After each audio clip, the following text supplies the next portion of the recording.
તમે 19 કરોડનું દાન કર્યું, એમાં પણ એમનું પર્સપેક્ટિવ એવું હશે કે 50 કરોડમાંથી ભલે ને 19 કરોડ આપ્યા તો શું ખાટું મોડું થવાનું છે. તો હું એમ કહું છું કે ભાઈ 19 કરોડ નહીં, તમે 19 રૂપિયા જ આપો. એવું કહેવાય છે કે મોરારી બાપુનો હાથ જેના પર હોય એ પછી ક્યાંય ના અટકે. કે મારું સૌભાગ્ય છે, મારું સદનસીબ છે કે મને બાપુની સાથે રહેવા મળ્યું છે. કે તમે તમારા પત્નીને ભગાડીને લગ્ન કર્યા હતા. સબસે બડા હે રોગ ક્યા કહેંગે લોગ. એટલે એમ કે સમાજ શું કહે છે એટલે આ કરવું પડે. એટલે પછી મેં નીતાને સમજાવી કે આ હવે પુત્રવધુ કમાતી હોય હા એવો એક વિચાર કુટુંબોમાં વધ્યો છે. તો સ્ત્રી છે ને એ પુરુષ કરતા નબળી ક્યારેય ન હોઈ શકે. કારણ કે એક સ્ત્રીના ઉદરની અંદર 9 મહિના રહી અને પછી પુરુષ જન્મ ધારણ કરે છે. કે ગુજરાતીઓ ગજબના છે કે શું, તો કે એ લોકો બેડરૂમની અંદર ટેક્સની વાત કરે છે અને ઓફિસમાં સેક્સની વાત કરે છે. પ્રી વેડિંગનું જબરું ચાલ્યું છે. કોઈ મોટું સમાજ સેવાનું કામ નથી કર્યું કે એની જાહેરાત કરવાની જરૂર નથી કે એનું એક્ઝિબિશન પ્રદર્શન કરવાની જરૂર નથી. હવે તો પણ પ્રેમ એ ડીલ જ છે ને. હવે પ્રપોઝ શબ્દ પ્રપોઝલ ઉપરથી આવ્યો છે. પ્રપોઝલ તો કોઈ ધંધાના ડીલ નહીં હોય. કોઈ દિવસ એનો મૂંઝારો અનુભવો છો કે નથી બદલી શકતો? મને કે આપણે રામાયણની વાત કરતા હોય અને જો ઓડિયન્સને મજા ન આવે તો મને કે આપણે ફેલ નથી ગયા, ઓડિયન્સ ફેલ ગયું છે. નેક્સ્ટ 5-10 વર્ષમાં શું કરવું છે એની કંઈક તમારા મગજમાં કોઈક રૂપરેખા હશે તો એ પણ શેર કરો. 60 વર્ષ પછી હું શું કરીશ એ તો મને અત્યારે ખબર નથી, પણ કદાચ ડોનાલ્ડ ટ્રમ્પને જો તમારે તમારી હાસ્ય શૈલીમાં વર્ણવવા હોય તો તમે શું કહેશો? તો હું એને ટપોડો કહું.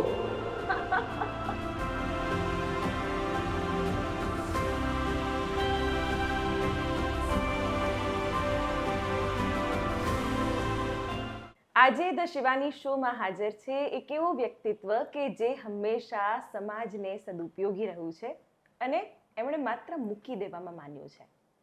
અને એમને એ જ રીતે કુદરતે ઘણું આપ્યું પણ છે, પણ એમાં કેવી રીતે સમાજને શિક્ષણને ઉપયોગી થઈ શકાય એ જ એમનો જીવનનો લક્ષ્ય રહ્યો છે.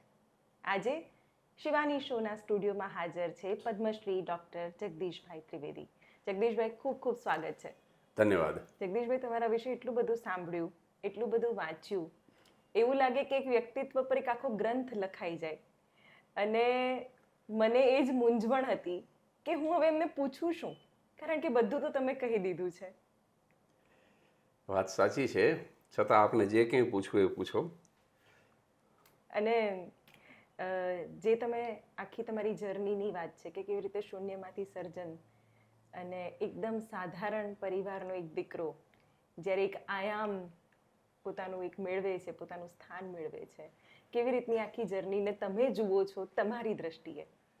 હું એક મધ્યમ વર્ગીય બ્રાહ્મણ પરિવારનું સંતાન છું. મારા માતા પિતા પ્રાથમિક શાળામાં શિક્ષકની નોકરી કરતા અને એક જમાનામાં હું થાનગઢમાં સ્ટેશન રોડ ઉપર એક મુસાભાઈ નામના એક મુસ્લિમની દુકાન, 300 રૂપિયા મહિને ભાડું, એ ભાડાની દુકાનમાં હું ઝેરોક્સ સેન્ટર ચલાવતો. હરસિદ્ધિ ઝેરોક્સ સેન્ટર, 1 રૂપિયાની 3 કોપી. અને એ વખતે નહીં, આજે પણ થાનગઢની અંદર જાઓ તો લોકો મને જગો ઝેરોક્સવાળો જ કહે. એટલે અને મને એ બહુ ગમે છે આ બધું. પદ્મશ્રી ને ડૉક્ટર ને સમાજ સેવક ને દાનવીર ને આવા બધા શબ્દો બહુ સાંભળવામાં આવી જાય એટલે પછી હું પ્રાયશ્ચિત માટે પાછો અઠવાડિયું થાનગઢ જતો રહું અત્યારે પણ. કારણ કે ત્યાં પછી મને આ સાંભળવું હોય છે કે જગો આવ્યો, ઝેરોક્સવાળો આવ્યો. એટલે બસ હું એ જ રંગમાં, એ જ મૂડમાં આજે પણ જીવી રહ્યો છું. અને મને પાક્કી ખબર છે કે આ હું નથી કરતો. મારી 8 વર્ષની જે આ યાત્રા છે સફેદ વસ્ત્રોની વાનપ્રસ્થ યાત્રા, 12મી ઓક્ટોબર 2017ના દિવસે મેં મારી જિંદગીના 50 વર્ષ પૂરા કર્યા. અને ત્યારે 3000 માણસોની ઉપસ્થિતિમાં પૂજ્ય મોરારી બાપુ પણ હતા. 300 જેટલી તો સેલિબ્રિટી હતી. અને 3000 માણસોની ઉપસ્થિતિમાં મેં નાનકડી 3 પ્રતિજ્ઞા કરી હતી કે જીવું ત્યાં સુધી સફેદ વસ્ત્રો જ પહેરીશ, બીજું જીવું ત્યાં સુધી વાળને કાળા નહીં કરું, જે પહેલાં પણ નહોતા કર્યા, અને ત્રીજી એવી જ નાનકડી પ્રતિજ્ઞા એ હતી 2017માં કે જ્યાં સુધી શરીર સાથ આપે અને હું લોકોને હસાવી શકું, પ્રવાસો કરી શકું, ત્યાં સુધી દેશ અને પરદેશમાં હું પારિવારિક વિશુદ્ધ હાસ્ય દ્વારા લોકોને હસાવતો રહીશ. પણ હવે કાર્યક્રમનો એક પણ રૂપિયો હું ઘરે નહીં લાવું. એટલે 8 વર્ષની જે આ યાત્રા છે, બહુ સંકોચ સાથે હું દર્શકોને જણાવું તો 8 વર્ષમાં 19 કરોડ અને 53 લાખ રૂપિયા હું લોકોને હસાવીને આપી શક્યો. અને મેં એક નિયમ કર્યો છે કે આરોગ્ય અને શિક્ષણ આ બે ક્ષેત્રની અંદર જ દાન આપવું, કારણ કે મને આ બે ક્ષેત્ર બહુ જરૂરી લાગ્યા છે. અને એમાં કોઈ પણ જાતના નાત, જાત, ધર્મ, ભાષા, રંગ, પ્રદેશ, કોઈ પણ જાતના ભેદભાવ વગર આપવું. એટલે આ યાત્રા 8 વર્ષથી ચાલી રહી છે, પણ મને પાક્કી ખબર છે કે આ હું નથી કરતો, મારા મહાદેવ મને નિમિત્ત બનાવે છે. કારણ કે 1997 સુધી 1 રૂપિયાની 3 કોપી ઝેરોક્ષ કાઢવાવાળો, બોર્ડિંગમાંથી રસ્ટિકેટ થયેલો, 11મા અને 12મા ધોરણમાં એમ 2 વખત નાપાસ થયેલો, આવો એક તોફાની, આવો એક અલગારી, એ કંઈ આ કરી ન શકે. પણ કંઈક ઈશ્વરની કૃપા થઈ ગઈ છે. નાઝીર દેખૈયાનો એક શેર છે કે નકર એની કૃપાને પાત્ર હું નહોતો કદી નાઝીર, નકર એની કૃપાને પાત્ર હું નહોતો કદી નાઝીર, અચાનક થઈ ગયું લાગે છે મારાથી નમન જેવું. કોઈ સારા ચોઘડિયામાં ઈશ્વરને વંદન થઈ ગયા હોય અને એની કૃપા, એની દ્રષ્ટિ પડી ગઈ હોય અને એની કૃપા ઉતરી હોય એવું મને લાગ્યા કરે છે. હું મારું જીવન એક તટસ્થ શબ્દ છે આપણી ભાષામાં. તટસ્થ શબ્દ એટલે શું કે નદીના તટ ઉપર તમે સ્થિર ઊભા હોય, જો તમે નદીના પ્રવાહની સાથે તમે જો વહેતા હોય તો તમને એની ગતિનો ખ્યાલ ન આવે. પણ તટસ્થ એટલે તટ ઉપર જો સ્થિર ઊભા રહો તો નદીનો પ્રવાહ કેટલી ઝડપથી જાય છે એનો ખ્યાલ આવે. એટલે હું બહુ તટસ્થ બની આ પ્રવાહની અંદર. આ જગત છે ને એ પણ એક નદીના પ્રવાહ જેવું છે. આમાં આપણે 65, 70, 75 વર્ષ સુધી એ નદીના પ્રવાહમાં વહેવાનું છે. આપણે ક્યાંકથી એન્ટર થઈએ છીએ ને પછી ક્યાંક આપણે કાંઠે નીકળી જઈએ. પ્રવાહ તો ચાલતો જ રહેવાનો, સદીઓથી ચાલે છે. આપણે નહીં હોય ત્યારેય ચાલશે. પણ હું પ્રયાસ કરી રહ્યો છું કે તટસ્થ રહી અને આ ગતિને જોઉં, મારી જીવની ને મારી ગતિને. તો મને એવું લાગ્યા કરે છે કે આ કેવળ ઈશ્વરની કૃપા છે, બીજું કશું જ નથી. નહીંતર શિક્ષક, મા બાપનો દીકરો, ઝેરોક્ષ કાઢવાવાળો એ કંઈ આ કરી ન શકે. અને જગદીશભાઈ, ઘણા બધા ફેલિયર પછી તમે આ મેળવ્યું છે. જી. તમે આમ જુઓ તો નિષ્ફળતાઓથી બનેલા એક વ્યક્તિ છો. જી. અને એ નિષ્ફળતાઓને તમે બહુ સ્પોન્ટેનિયસલી લીધી છે, એના વિશે વાત કરી છે, એના વિશે વિચારો વ્યક્ત કર્યા છે. બહુ હિંમત જોઈએ. આ હિંમત તમને એવી રીતે આવી કે ક્યારેક તમે પોતે ગુમાવ્યું છે અને ક્યારેક તમને કોઈએ ગુમાવી દીધા હોય. તમારા માતા પિતાએ તમને એમનું પાલ્ય હોવા છતાં એમના 2.5 વર્ષનો હતો ત્યારે જ મને છોડી દીધો છે. હા, એટલે તમે જીવનમાં કહું છું ને, તમે આમ ત્યાગ અને એની જ વાત કરી છે. પણ તમે જે પ્રભાની વાત કરી, હવે તો પ્રભા બદલાયો છે. હવે આપો ને લાવો લાવો થઈ રહ્યું છે. આ પ્રભાને કેવી રીતે જોઈ રહ્યા છો? અત્યારના જનરેશનને કેવી રીતે જોઈ રહ્યા છો? તમારા વિચારો, કારણ કે જેણે માત્ર આપ્યું જ છે એને આ ટ્રેન્ડ કેવો લાગી રહ્યો છે? થોડી ચિંતા થાય છે અત્યારનો ટ્રેન્ડ જોઈને. કારણ કે તમે કહ્યું એમ અત્યારે હવે છે ને, હવે લેના બેંક છે, હવે દેના બેંક નથી. હા, દરેક માણસ હવે લેના બેંક, રાતોરાત રૂપિયાવાળા થઈ જવું છે. અત્યારના કોઈ યુવાનોની ટીકા નથી, પણ અત્યારનું યંગ જનરેશન જે છે એ દરેક માણસ પોતાને બોલિવૂડનો હીરો કે હિરોઈન હોય એવી રીતે ફીલ કરે. અને રાતોરાત કેવી રીતે પ્રસિદ્ધ થઈ જવું, કલાના ક્ષેત્રમાં આવે તો પણ રાતોરાત આપણે રૂપિયાવાળા થઈ જઈએ, લોકો આપણા ઓટોગ્રાફ લેવા માંડે ને ફોટોગ્રાફ લેવા માંડે. પણ આ બધું રાતોરાત નથી થતું. પણ અત્યારે થોડી ધીરજ યુવાનોની ઓછી થઈ ગઈ હોય એવું લાગે છે. થોડી સહનશક્તિ ઓછી થઈ ગઈ હોય એવું લાગે છે. નહીંતર આપઘાત ન કરે વિદ્યાર્થીઓ. હું તો 2 વખત નાપાસ થયો હતો. મેં તો પ્રતિજ્ઞા કરી કે 2 વખત PhD થઈને બતાવીશ, પણ મરવાનો વિચાર નહોતો કર્યો.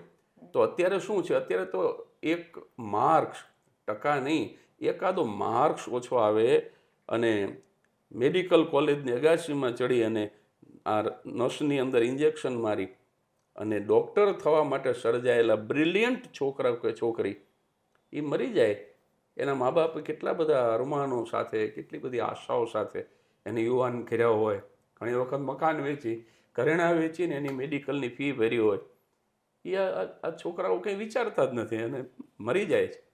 એટલે આ યંગ જનરેશન થોડું ચિંતા કરાવે એવું છે કે એ લોકોમાં સહનશક્તિ પણ ઓછી થઈ ગઈ છે અને લેવાની વૃત્તિ થોડી વધી ગઈ છે. પણ એક આશા છે કે આ જ યંગ જનરેશનને જો તમે સાચું માર્ગદર્શન આપો, એને જો તમારા ઉપર ભરોસો પડી જાય એ રીતે જો તમે એને ગાઈડ કરો, તો પાછા આ લોકો તમને બધું જ આપી દેવા તૈયાર છે, સમર્પિત થઈ જાય એવું જનરેશન છે. એટલે ટેલેન્ટેડ જનરેશન છે. અત્યારના 18 વર્ષના છોકરાઓ જેટલા ટેલેન્ટેડ છે એટલા આજથી 25 વર્ષ પહેલાં નહોતા. અત્યારના 5 વર્ષના બાળકો જેટલા ટેલેન્ટેડ છે એટલા આપણે 5 વર્ષના હતા ત્યારે નહોતા. એટલે આશા પણ છે અને થોડી ચિંતા પણ છે. પણ જગદીશભાઈ, તમે જે વાતો કરી રહ્યા છો ને, એ આજની જનરેશનને બહુ સ્ટીરિયોટાઇપ લાગે છે.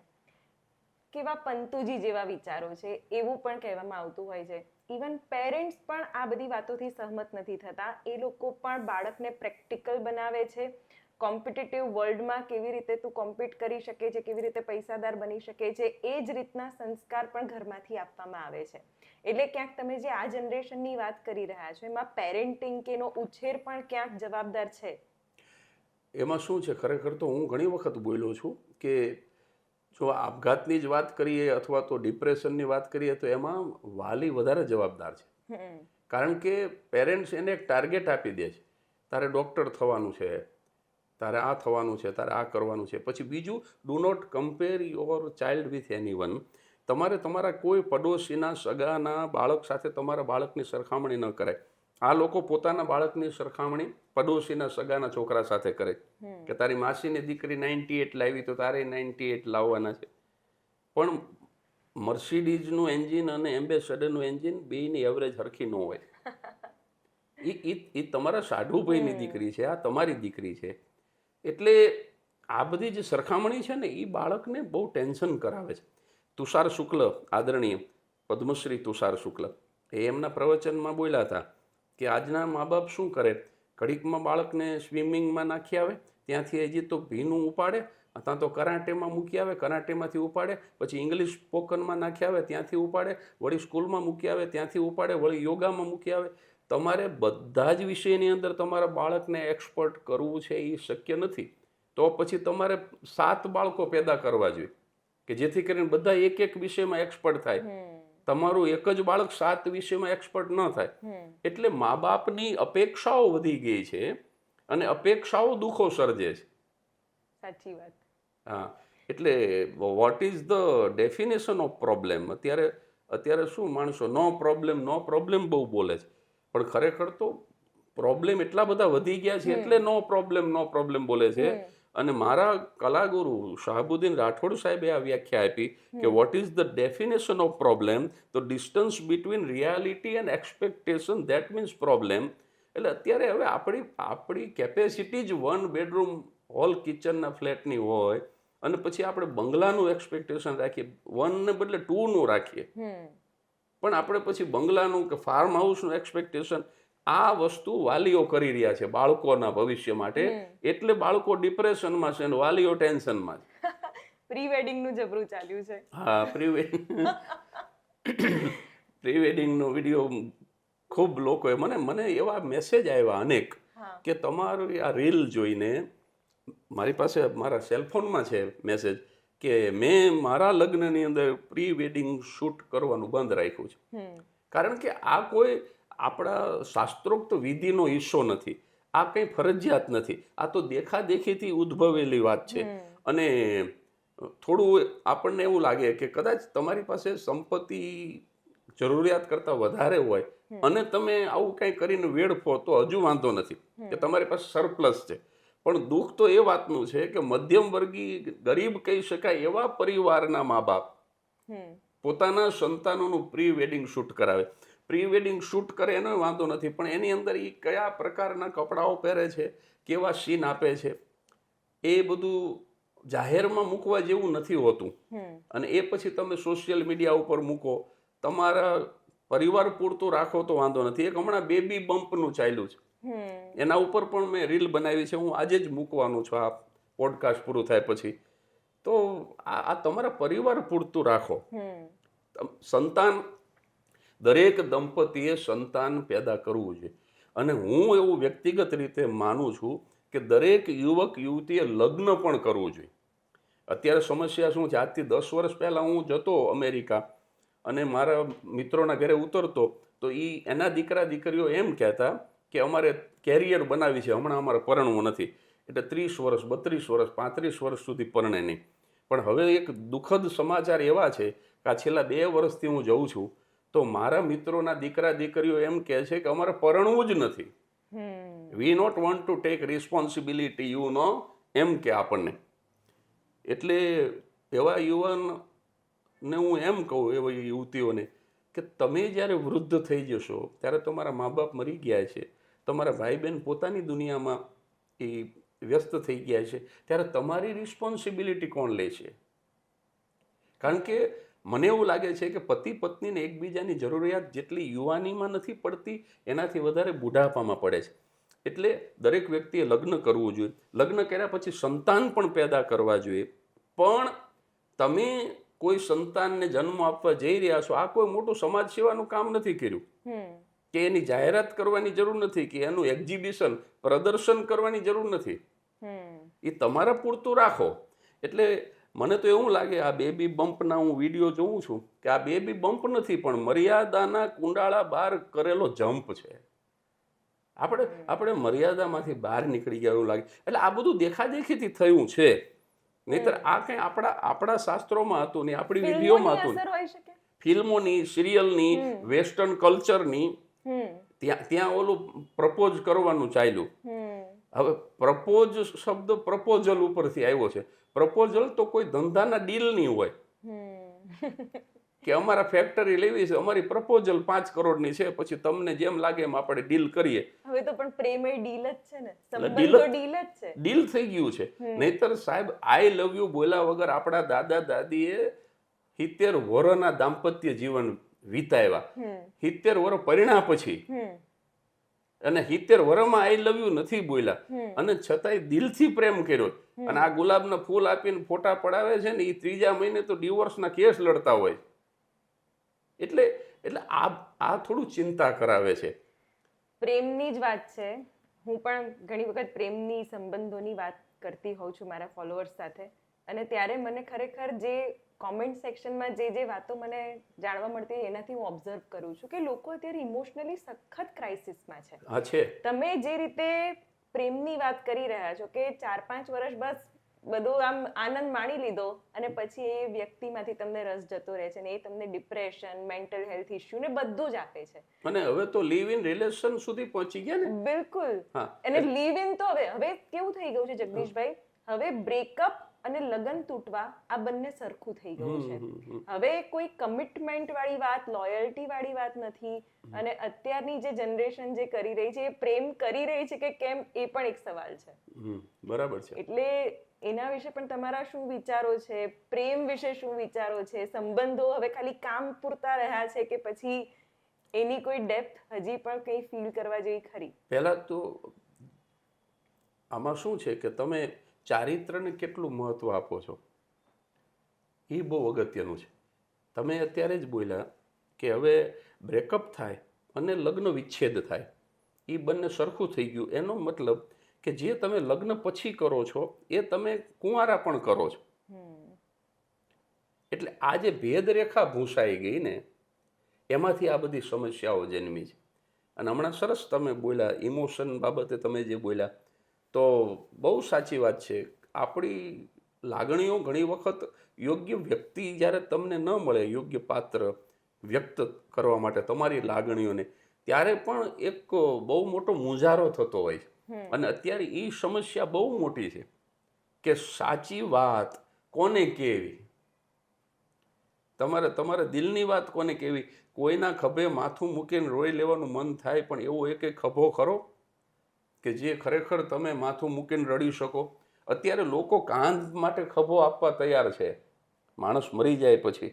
પણ એ જીવતો હોય ત્યારે એને ખભો આપી અને 2 મિનિટ જો ખાલી રોવા દે, સિતારો સે આગે મુકમ્મલ સહારા અગર કોઈ હો ભી તો ક્યા ફાયદા હૈ, સર કો થમા કે 2 આંસू બહાને એક કંધે સે જ્યાદા કોઈ ક્યાં ચાહતા હૈ. ક્યાં વાત હે. એટલે ઈ ખભો નથી આપવો. હા, અને પછી મરી જાય પછી અત્યારે હું 2 બેસણા અમદાવાદમાં અત્યારે એટેન્ડ કરીને આવ્યો, પછી લોકો લાઈનમાં ઊભા રહે હાથમાં ફૂલ લઈને, અને પછી આ જે ઉદાસી છે એ પણ કૃત્રિમ છે, દેખાય આવે કે આ કંઈ નેચરલ નથી. અહીંયા જે આવે છે 1000 માણસો આવે છે એ તો વ્યવહાર સાચવવા આવે છે. આ બધાય દુઃખી થયા છે એવું નથી જનારની પાછળ. સાચા રડનારા 5 જ હોય, બીજા તો નાટક કરતા હોય. એટલે એક એવો ગુજરાતીમાં શેર છે, શબ્દો મને અત્યારે યાદ નથી, પણ એમ કે કેટલું બધું ચાલ્યા મારા મૃત્યુ પછી મારી નનામી સાથે, આટલું એમ કે પહેલા ચાલ્યા હોત તો. એટલે આ સમસ્યા અત્યારે પ્રેમની બાબતમાં, માનવીય સંબંધોની બાબતમાં સતાવે છે કે અત્યારે લોકો માત્ર ડીલ છે, દિલ નથી. બિલકુલ પાર્ટનરશિપ રહી ગઈ છે, મને તારામાંથી શું મળે, અને એમ લાગે કે હવે કંઈ લાભ નથી. એટલે હવે તો છે ને મોબાઈલની અંદર એ તે ફાયદો જોઈ અને મોબાઈલ ઉપાડવો કે ન ઉપાડવો. હા, આનાથી કંઈ ફાયદો છે તો ઉપાડે, નહીં તો ઉપાડતા નથી. હા, એવી જ રીતે એવું જ સંબંધોનું થઈ ગયું છે કે જો એનો સ્વાર્થ પૂરો થઈ જાય તો પછી જરૂર નથી એમ.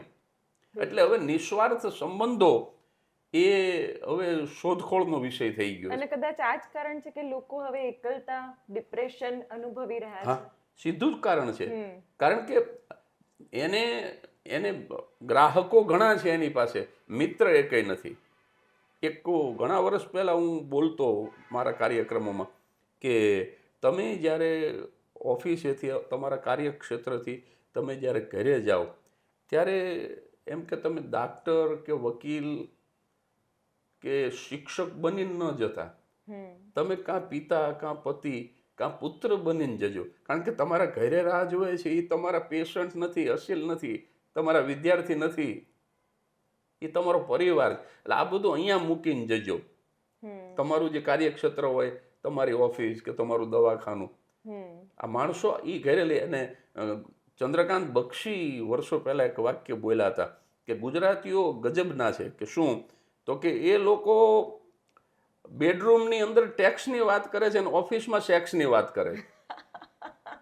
એટલે જે જગ્યાએ જે કરવું જોઈએ એ આપણે નથી કરતા. સાચી વાત છે.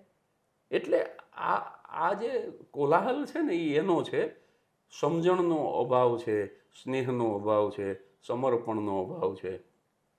આ બધું નડે છે. તમારી પણ એક બહુ ઇન્ટરેસ્ટિંગ સ્ટોરી છે કે તમે તમારા પત્નીને ભગાડીને લગ્ન કર્યા હતા. એ શું સ્ટોરી છે એ પણ કહો. એમાં એવું હતું કે હું હાસ્ય કલાકાર, હાસ્ય લેખક તો પછી થયો. બેઝિકલી હું નાનપણથી તો હું નાટકનો કલાકાર હતો, બાળ કલાકાર હતો ત્યારથી. પછી ધીમે ધીમે હું નાટકો લખતો થયો. તો દહેજની વિરુદ્ધમાં હું નાટકો લખતો એ વખતે અને ભજવતો. ધંધાદારી કલાકાર નહોતો. યુથ ફેસ્ટિવલ અમારા સમયમાં યુવક મહોત્સવ કહેતા, અત્યારે યુવા પ્રતિભા શોધ સ્પર્ધા એવું નામ આપ્યું છે, પણ અમારા વખતે યુવક મહોત્સવ. તો યુવક મહોત્સવમાં હું ભાગ લેતો અને દહેજની વિરુદ્ધમાં નાટકો ભજવતો. તો એક વસ્તુ મેં ખાસ એવો પ્રયાસ કર્યો છે કે બને ત્યાં સુધી આપણી વાણી અને વર્તન છે ને સરખા રાખવા. અત્યારે શું થાય છે, કોઈની ટીકા નથી, પણ પોતાનું દાંપત્ય જીવન ગોટે ચડી ગયું હોય ને એ પાછા હવે સુખી દાંપત્ય જીવન કેમ જીવવું એના ઉપર પાછા પ્રવચન કરે. રિલેશનશિપ કોચ બની જાય. રિલેશનશિપ કોચ બની જાય ને ઘરે છૂટા શાણ હિજના ઘા કરતા હોય. એટલે મેં એવો પ્રયાસ કર્યો. હું 100% કરી શકું છું એવું નથી, પણ પ્રયાસ એવો કર્યો કે આપણને ખરેખર જેવું જીવતા હોય એવું બોલવું અને એવું જીવવું. મારા ગુરુ વધુ એક વખત યાદ કરું, એમણે એક વાક્ય બહુ સરસ કીધું છે કે માણસે 2માંથી એક કામ કરવું જોઈએ. પહેલું કે એણે એવું લખવું જોઈએ કે એના લખાણ જેવું લોકો જીવી શકે, અને જો એને લખતા ન આવડતું હોય તો એણે એવું જીવવું જોઈએ કે એના જીવન વિશે લોકો લખી શકે. એટલે એવો પ્રયાસ કર્યો કે બને ત્યાં સુધી આપણે એવું કરવું. એટલે હું દહેજની વિરુદ્ધમાં નાટકો ભજવતો હોય તો દહેજ મારાથી ન લેવાય, એ મારો વિચારો. પછી હું નાટક ભજવવા પૂરતું ભજવી નાખું, બોલી નાખું, પણ મને દહેજમાં રસ હોય તો વાણીનું વર્તન જુદા થઈ ગયા. એટલે મારે કોઈ પણ હિસાબે દહેજ લેવું નહોતું. એટલે મારા મા બાપે, નીતા મારી પત્ની, જામ ખંભાળિયા મારું સાસરું, મારા મા બાપે જ એને જોઈ હતી પહેલાં, પછી મેં એને જોઈ હતી. અમારું એરેન્જ મેરેજ હતું, સગપણ થયું, 1 વર્ષ રહ્યું, પછી લગ્નની વાત આવી. પણ મારા સસરા એ દહેજ આપ્યા વગર રહે એમ નહોતા. કારણ કે એમને જે આગળની દીકરીઓને આપ્યું હોય એ આને દેવું હતું. એમને દીકરીઓ બધી સરખી હોય, એટલે કે દહેજ વગર હું વળાવું નહીં. એટલે એ કોઈ વાતે તૈયાર થાય એમ નહોતા. એટલે પછી મેં નીતાને મોડી રાત સુધી સમજાવી કે મારે દહેજ લેવું નથી, તારા પપ્પા દહેજ આપ્યા વગર રહેશે નહીં. પાછો એવો સુખી પરિવાર નહીં. એ એક દહેજ આપે ને એક દીકરીનું લગ્ન કરે ને તો 2-3 વર્ષ સુધી હપ્તા હાલે એવો મધ્યમ વર્ગીય પરિવાર. પણ છતાં એમ કે આ રિવાજ પ્રમાણે કરવું પડે, સમાજને સગાવાલાને દેખાડ. સબસે બડા હે રોગ ક્યાં કહેંગે લોગ. એટલે એમ કે સમાજ શું કહે છે એટલે આ કરવું પડે. એટલે પછી મેં નીતાને સમજાવી કે આ રીતે તો નહીં થાય, એના કરતાં આપણે દર્શન કરવા જઈએ છીએ માતાજી એમ કરીને સવારે નીકળી જઈએ અને રાજકોટની અંદર આપણે આ રીતે લગ્ન કરી લઈ અને કોર્ટમાં રજીસ્ટર કરી નાખી.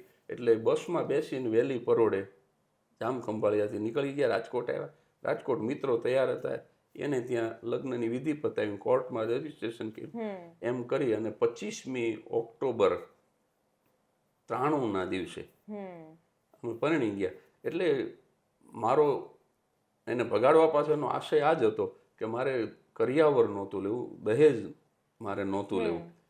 કારણ કે એક કવિતા મેં એ વખતે લખેલી, આ 20-25 વર્ષ પહેલાં લખેલી કવિતા છે કે કોઈ કન્યાને એની સાસુએ પૂછ્યું કે કરિયાવરમાં તું શું લાવી? અને ત્યારે એ દીકરી, ગરીબ બાપની દીકરી જવાબ આપે છે કે કરિયાવરમાં કાંઈ નથી ને આમ જુઓ તો ખાસું છે. કરિયાવરમાં કાંઈ નથી ને બા આમ જુઓ તો ખાસું છે. શું છે? તો કે મારી બીમાર માની ખાંસી છે અને મારા ગરીબ બાપના આંસુ છે. મારા કરિયાવરમાં કાંઈ નથી, આમ જુઓ તો ખાસું છે. દહેજે ભરખું ભાઈનું ભણતર, બેન રમકડે રમી નથી. આ કવિતા તો બહુ જૂની છે, બધા શબ્દો યાદ નથી, પણ આવી પરિસ્થિતિ હોય, ભાઈને એના કરિયાવરનો કબાટ લેવા માટે થઈને ભાઈને નિશાળમાંથી ઉતારીને હોટલના કપરગાબી ધોવા લગાડી દીધો હોય કે તારો કબાટ આવી જાય 6 મહિના કપરગાબી ધોવે તો. અને એ કબાટ લઈને શું વરરાજા સુખી થાય? એટલે આ વિચારો મારા નાનપણથી હતા. એટલે કરિયાવર લેવું નહોતું એટલે ભગાડી હતી. 2025માં થોડો નવો ટ્રેન્ડ છે. હવે પુત્રવધુ કમાતી હોય એવો એક વિચાર કુટુંબોમાં વધ્યો છે. અને ઘરમાં જો 2 માણસ કમાતા હોય તો વાઈફે પણ એનું કોન્ટ્રીબ્યુશન આપવાનું. એટલે એ રીતનો પણ ટ્રેન્ડ હવે બદલાયો છે. હવે તો સ્ત્રી છે એ પુરુષ સમોવડી થઈ ગઈ છે. અને હવે તો બધી જ બહેનો કામ કરતી જ હોય છે. અને જેને કહેવાય ને કે અષ્ટભુજાળી છે હવે સ્ત્રી. જય વસાવડા એક પ્રવચનમાં મારા મિત્ર એ બોલ્યા હતા કે ભાઈ આજની ગૃહિણી એમ કે એક હાથથી સસરાને દવા આપતી હોય, એક હાથથી છોકરાને યુનિફોર્મ પહેરાવતી હોય, એક હાથથી પાછું કુકરની સીટી થઈ ગઈ હોય 3 તો ગેસ બંધ કરતી હોય, એક હાથથી કુરિયર લેતી હોય, એક હાથથી પાછી એ કોકને કંઈક આપતી હોય. એટલે અષ્ટભુજાળી છે. એટલે અત્યારે તો હવે બહેનો પણ સમકક્ષ છે, નહીતર તો તમે આ ઇન્ટરવ્યુ લેતા જ નહોત ને. ના, અને મને આ ટ્રેન્ડ ગમે છે. અને ઘણો એવો સમય ગયો કે જેમાં સ્ત્રીઓ લગભગ પરાધીન હોય, પણ હવે એ સ્વાવલંબી પણ છે બધી જ રીતે. ફાઇનાન્શિયલી હોય, ઇમોશનલી ઇન્ડિપેન્ડન્સ છે, એને પોતાના સંબંધો વિશે એના મગજમાં ક્લેરિટી છે, એનું ફોકસ ક્લિયર છે, ગ્રોથ કરે છે. અને જરૂરી હતું. અબળા ક્યાં સુધી? અબળા નહીં, સબળા. એ તો હોવું જ જોઈએ. અહીંયા પેલું જ પુસ્તક મારું ધ્યાન ગયું, મનની વાત, સુધા મૂર્તિનું પડ્યું છે. તો સુધા મૂર્તિ જેવી સ્ત્રીઓ હવે સમાજની અંદર છે. સમાજમાં દ્રૌપદી મુર્મુ છે, સમાજની અંદર સુનીતા વિલિયમ્સ છે. એટલે હવે દરેક ક્ષેત્રની અંદર સ્ત્રી અને હોવું જ જોઈએ, આ થવું જ જોઈએ. હા, કારણ કે હું તો પાછો વ્યક્તિગત રીતે મારા તો નારીવાદી વિચારો, મેં તો ઘણા નાટકો લખ્યા, ઘણા બધા કાર્યક્રમો પણ મેં કર્યા, દીકરી વાલનો દરિયો અને બધા. પણ એક વસ્તુ બહુ ચોક્કસ છે કે ગુજરાત છે ને એ ભારત કરતાં મોટું ક્યારેય ન થઈ શકે, કારણ કે ભારતનો એક હિસ્સો છે.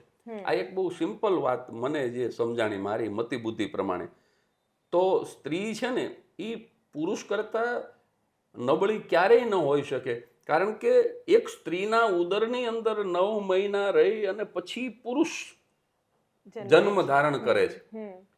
એટલે એ ગુજરાત છે, સ્ત્રી ભારત છે. અને માતા કરતા પિતા ઘણો તમને ઠીંગણો લાગે ઉત્તરદાયિત્વની બાબતમાં, સમર્પણની બાબતમાં. માતા કરતા પિતા તમને ઘણો નાનો લાગે આમ જોવા જાવ તો. એટલે સ્ત્રી મા સ્વરૂપે હોય, બેન સ્વરૂપે હોય, પત્ની સ્વરૂપે હોય, મિત્ર સ્વરૂપે હોય કે દીકરી સ્વરૂપે હોય, સ્ત્રી શક્તિશાળી છે. અને સ્ત્રીની નિંદા નથી કરવાની, સ્ત્રીની વંદના કરવાની. ખૂબ સરસ વાત કરી. ભાઈશ્રી સામે તમે ઘણી વખત બોલી ચૂક્યા છો, મોરારી બાપુ સાથે પણ તમારો સંવાદ થતો હોય છે. કેવી રીતે આવી રીતના જે રિલિજિયસ પર્સનાલિટીઝ છે અત્યારે સમાજમાં એની અસર થઈ રહી છે? આપણે જેટલી પણ વાતો કરીએ એમાં લોકો ક્રાઇસિસમાં છે, અને એવા સમયે આવા જે સંત પુરુષો છે, એ લોકોની જે વાણી છે, એ લોકોના વિચારો છે, કેટલી અસર કરતી હોય છે? સ્પેશિયલી યંગસ્ટર્સના માઇન્ડસેટ સાથે કેવી રીતે તમે એને જુઓ છો? ખૂબ જ અસર કરે છે. આ તમે જે નામ લીધા એ કક્ષાના જે વિશ્વ વંદનીય સંતો છે, એમની વાણી, એમના વિચારો વર્ષોથી એ લોકો સમાજને આપી રહ્યા છે, પોતાના વિચારો, પોતાની વાણી. અને હું પોતે પણ એમના વિચારોથી પ્રભાવિત છું. તો મારા જેવા ઘણા લોકોને એમણે સદમાર્ગે વાળ્યા છે. હું જાહેરમાં અવારનવાર બોલ્યો છું, પણ છતાંય અત્યારે વધુ એક વખત આપે નામ લીધું એટલે હું બોલું કે ભાઈ, હું એક જમાનામાં હું મદિરા પાન પણ કરતો અને માંસાહાર પણ કરતો. તો મારો જે માંસાહાર છે એ જ્યારે મારે ગાંધીજીની સંસ્થા ગુજરાત વિદ્યાપીઠ, એમાં મારે પીએચડી કરવાનું આવ્યું અને એન્ટ્રન્સ એક્ઝામ માટે થઈ અને મારે સત્યના પ્રયોગો વાંચવું ફરજિયાત થયું, ત્યારે પહેલી વાર વાંચ્યું. અને પછી કસ્તુરબાની બીમારીને એમાં બહુ ઊંડું નથી ઉતરવું, પણ કસ્તુરબાએ મરવાની તૈયારી રાખી, પણ બીફ ટી એટલે ગાયના માંસનો ઉકાળો હું નહીં જ લઉં, હું મરી જઈશ. ગાંધીજીને કીધું. યુવાન અને સ્વરૂપવાન કસ્તુરબા હતા. આપણે જ્યાં બોખા મોઢાવાળા જોઈએ છે ફોટામાં એ નહીં, યુવાન અને સ્વરૂપવાન કસ્તુરબાએ ગાંધીજીને કીધું કે હું તમારા ખોળામાં માથું મૂકીને મરી જઈશ. પણ ડોક્ટર જો એમ કહેતો હોય કે આ ફરજિયાત છે, તો જીવવા માટે થઈને મારે ગાયના માંસનો શેરવો ઉકાળો, એને બીફ ટી કે એ મારે નથી પીવું. તો હું આ વાંચતા અડધી કરાત થઈ હતી ને હું તો ધ્રુસકે રડી પડ્યો. મેં કીધું આ તો જીવવા માટે થઈને ના પાડે છે, અને હું તો સ્વાદ અને શોખને ખાતર મેં મારી જાતને કેટલી વાર અબડાવી. એટલે એ જ ક્ષણે માંસાહાર કાયમને માટે છોડી દીધો. અને પૂજ્ય મોરારી બાપુ મારા ઘરે આવ્યા 5મી ફેબ્રુઆરી 2021 પહેલી વખત. ત્યારે મને વિચાર આવ્યો કે આવા વિશ્વ વંદનીય સંત કોઈ પણ જાતની અપેક્ષા વગર આપણા ઘરે પધારે, આપણા ઘરે પ્રસાદ લે, અને છતાંય આપણે દારૂ પીધા કરીએ તો આપણે આપણી જાતને માફ ન કરી શકીએ. એટલે એ જ ક્ષણે 5મી ફેબ્રુઆરી 2021 સોરી, એટલે કહેવાનો મતલબ કે સોરી 5, હા મેં કીધું હા 17માં તો મેં ધોળા પહેર્યા, હા સોરી, આઈ એમ સોરી, 5, હા એટલે 5મી ફેબ્રુઆરી 2005, હા, એટલે આજથી 20 વર્ષ પહેલા દારૂ છોડી દીધો. એટલે હવે જો આ તમે પૂછ્યું એટલે મારે બોલવું પડ્યું કે આવા સંતો, મને તેમણે કીધું નહોતું, એમને કદાચ એ વખતે ખબર નહોતી, પછી ખબર પડી 2005માં કદાચ ખબર નહોતી કે હું આ રીતે થોડું આલ્કોહોલ લઉં છું એમ. તો એમણે મને કીધું નહોતું, પણ માત્ર ઘરે પધરામણી કરવાથી આપણને કેટલું, એમની નજીક આવવાથી એના ઓરાના કારણે આપણને કેટલું બધું આપણા વિચારોમાં પરિવર્તન આવે છે. તો એ પછી જ્યારે વાણી સ્વરૂપે રજૂ થાય ત્યારે તો એ વિચારો કેટલા બધા સ્પર્શે. એટલે પૂજ્ય મોરારી બાપુ હોય કે પૂજ્ય ભાઈશ્રી હોય, અત્યારે સ્વામી સચ્ચિદાનંદજી દંતાલીવાળા, એમના નામની એક હાઈસ્કૂલ, સરકારી હાઈસ્કૂલ અત્યારે હું બનાવી રહ્યો છું. સમી તાલુકાનું બાસ્પા ગામ છે ત્યાં. એટલે આવા જે સંતો છે અહીંયા છારોડી ગુરુકુળના પૂજ્ય માધવપ્રિયદાસજી સ્વામી, આ આ આ આ બધા સંતોની ખૂબ નજીક છું અને મને તો ઘણો ફરક પડ્યો છે. અને ઘણા લોકોને, મને એકને નહીં, ઘણા લોકોને જીવનની અંદર ઘણી પોઝિટિવ ઉર્જા આવી છે અને ઘણો બદલાવ આવ્યો છે. જગદીશભાઈ, ક્યારે એવું નથી થતું કે જેટલું હું જાણું છું એવું મને સામેથી તો નથી જ મળવાનું, તો ક્યારેક વિચારોની એકલતા લાગતી હોય, ક્યારેક સમર્થન મળતું હોય ના મળતું હોય, એવું પણ થતું હશે, જે બધાને થતું હોય કે દરેક જગ્યાએ તમારી વાતને વેલિડેશન મળશે જ, જે ભલે શુદ્ધ, સાત્વિક અને સાચી જ વાત હોય, પણ કોઈ દિવસ એનો મૂંઝારો અનુભવો છો કે નથી બદલી શકતો, કે હું નથી પરિવર્તન લાવી શકતો, એવું કંઈ થાય? હા, એવું થાય. આપણે ઘણી વખત કાર્યક્રમ આપવા જઈએ. હવે ભીખુદાનભાઈ, પદ્મશ્રી ભીખુદાન ગઢવી એકવાર મને એવું કીધું હતું, મને કે આપણે રામાયણની વાત કરતા હોય અને જો ઓડિયન્સને મજા ન આવે તો મને કે આપણે ફેલ નથી ગયા, ઓડિયન્સ ફેલ ગયું છે. એટલે આ વાત તો સારી જ કરવી એમ, એના માટે થઈ અને આપણે લેવલ નીચું કરવાની જરૂર નથી. અત્યારે હાસ્યની અંદર ઘણું બધું લેવલ નીચે ઉતરી ગયું છે, પણ મારા ગુરુએ મને એક જ વાક્યમાં ગુરુ મંત્ર આપ્યો છે કે સ્ટેજ ઉપરથી નીચે ઉતરી જજે, ક્યારેય તારી કક્ષાથી નીચે ન ઉતરતો. એટલે આ અનુભવ તમે જે કહો છો એ થાય છે, ઘણી વાર થાય. ઓડિયન્સનું એ લેવલ ન હોય, એટલે તમે વાત સારી કરતા હોય પણ એને મજા ન આવતી હોય, એને કંઈક બીજું સાંભળવું હોય, અથવા તો બીજા કોઈ કલાકાર હોય જે એમના લેવલની વાત કરતો હોય, એ હિટ જાય અને આપણને એવો રિસ્પોન્સ ન પણ મળે. પણ જગદીશભાઈ, વ્યૂઝ થોડા મળે, વ્યૂઝ તો વલ્ગર કોમેડીને મળવાનું છે, ડ્યુઅલ મિનિંગ વાળા જે સ્ટેન્ડ અપ કોમેડિયન્સ છે એ લોકોને મળવાના છે, જગદીશ ત્રિવેદીને કોણ સાંભળશે? એટલે પણ આપણે એનાથી નિરાશ થવાની જરૂર નથી. આપણે આખી ગંજી સળગતી હોય ને ત્યારે એમ કહે છે કે એ વખતે તમે લાઈ બંબો લેવા જાઓ તો મોટા ભાગનું હળગી જાય અને એ એવો સમય ન હોય પાણી લાવવાનો, તો શું કરાય, જેટલા પૂળા તમે ખેંચી શકો એટલા ગંજીમાંથી ખેંચી લેવાય. આઘા મૂકી દો એ તો ન હળગે. હવે જ્યારે આ દવ લાગ્યો જ છે તો તમે જેટલા પૂળા બચાવી શકો એમ આપણે જે આપણું નાનકડું પણ જે આપણું વર્તુળ છે એને આપણે આ રીતે થોડા સાત્વિક વિચારો અને વાતો દ્વારા બચાવી લઈએ તો પછી બાકીના ને તો જે આમે તે છે ને, સમજદાર માણસો માઇનોરિટીમાં જ હોય, એમ સજ્જનો પણ માઇનોરિટીમાં જ હોય. એટલે જે મોટો વર્ગ છે એને તો કદાચ આ ન ગમે, એને કદાચ બગસરાનું પહેરવું હોય, શુદ્ધ સોનું ન પહેરવું હોય, પણ જે નાનકડો પણ જે વર્ગ સારું ઈચ્છે છે એને પીરસતા રહી. અચ્છા, સોશિયલ મીડિયાને કેવી રીતે જુઓ છો તમે? તો ખૂબ સારા વિચારો મૂકો છો, પણ જે રીતના કોન્ટેન્ટ આવતા હોય છે, બધી જ રીતના વર્ગ, બધી જ એજ ગ્રુપના લોકો જોતા હોય છે, એને કેવી રીતે તમે મૂલવો છો? સોશિયલ મીડિયાનો મોટો પ્રભાવ છે અત્યારે સમાજ ઉપર, એમાં તો બે મત નહીં. અને હું પોતે સ્વીકારું છું કે આ સોશિયલ મીડિયા પહેલાં હું આમ પ્રવાસમાં હોઉં તો એટલા બધા લોકો મને મળવા આવે ને તરત એમ કે સેલ્ફી લેવી છે ને એવું નહોતું થતું. પણ આ સોશિયલ મીડિયામાં પ્રવેશ કર્યા પછી હવે કોઈ પણ દેશમાં જઈએ, અજાણ્યા દેશમાં, અજાણ્યા ગામમાં પહેલી જ વખત જતા હોય અને છતાં લોકો દોડીને આવે કે જગદીશભાઈ સેલ્ફી લેવી છે. એનું કારણ તો મારા પહેલા સોશિયલ મીડિયા દ્વારા હું ત્યાં પહોંચી ગયો. નહીં તો અમારે તો કેવું થતું એક જમાનામાં કે ટેલિવિઝન ઉપર તે ગમત ગુલાલ સિવાય કોઈ કાર્યક્રમ નહીં, દૂરદર્શન એક જ ચેનલ અને ગમત ગુલાલ એક જ કાર્યક્રમ. હવે એ બધા તો જોવે ન જોવે, એટલે એવું થતું કે કેસેટના એ સાઈડ બી સાઈડ વાળી કેસેટ ઉપર અમારો ફોટો હોય ને ઈ ફોટો જોયો હોય. અને પછી અમે કાર્યક્રમ આપવા મુંબઈ જઈએ ને તો એવા માણસો હતા એ ઓલી કેસેટ અરે અમને સરખાવી લે કે આ ઈ જ આવ્યા છે ને, જે મગાવ્યો ઈ જ માલ આવ્યો છે ને. કારણ કે ખબર જ નહોતી કે આ જગદીશ ત્રિવેદી છે. અવાજ સાંભળ્યો હોય, જોક્સ સાંભળ્યા હોય, પણ આમ જોયે ઓળખતા ન હોય. એટલે એ પછી ઓલો કેસેટના ફોટા ઉપરથી ટેલી કરે. એવો યુગ જોયો છે. રેડિયો સિવાય, દૂરદર્શન સિવાય કોઈ માધ્યમ નહીં. પણ અત્યારે આનાથી ઘણો પ્રભાવ પડ્યો છે.